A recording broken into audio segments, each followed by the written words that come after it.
Brand new electronics can be expensive these days. Want a new phone to show off or use? That'll be $1,000.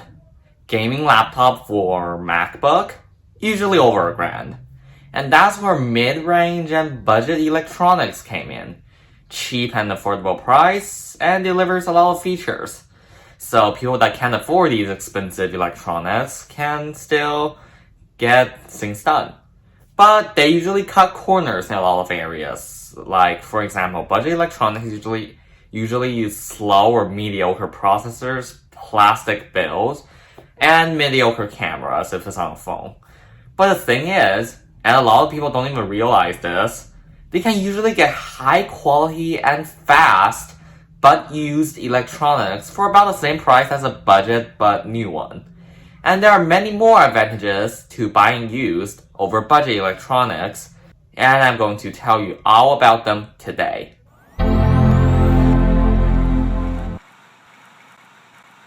So first, let's just go in depth on the advantages I've already mentioned. Number one, the build quality. You see, most budget phones and laptops use plastic builds to save money. For example, if you buy OnePlus Nord or something, it's plastic. If you buy a cheap laptop from HP or Dell, it most likely will be plastic.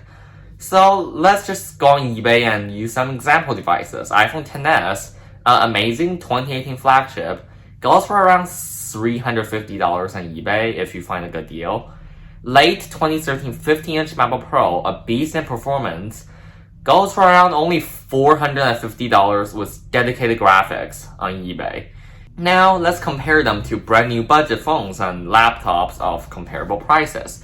The Google Pixel 4a, which also costs $350, and Dell Inspiron 15 3000, which also costs around $450. So let's just compare the Pixel 4a and iPhone XS. And undoubtedly, the iPhone XS is, better in almost every way. It has a same size OLED display, but with a faster processor. I mean, the A12 processor is definitely better than the Snapdragon 6 whatever Google put in the Pixel 4a. I mean, the Snapdragon 600 series does get things done, but the A12 just better if you want to do gaming or stuff like that. And not only that, the iPhone XS also has a better build quality, stainless steel versus plastic, and double the amount of cameras. Yeah, the Pixel 4a single main camera is better than the XS's main camera, but having an additional telephoto lens is always nice. Now let's compare the 2013 MacBook Pro that I've mentioned to the Dell Inspiron 15 3000. Now, the Dell does have a slightly faster processor. The MacBook has dedicated graphics, which is better, with 2 whole gigabytes of VRAM and double the RAM. And not to mention, the Retina display on the MacBook is definitely more superb than the Dell Inspirons. And it costs about the same. And the MacBook's build quality is also more superb than the Dell's. I mean, aluminum versus plastic. But if you're looking for an Android phone, buying used is even better.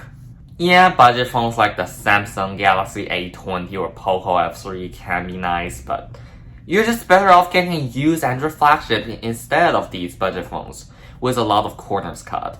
For example, the Google Pixel 4, Google's 2019 flagship, which rocks a very good dual camera setup, 90Hz OLED display, and Snapdragon 855 processor, which is certainly better than, almost anything you'll find in budget phones.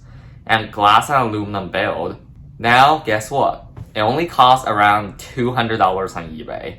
And it's better in every aspect than, let's say, Galaxy A20, maybe except for the display.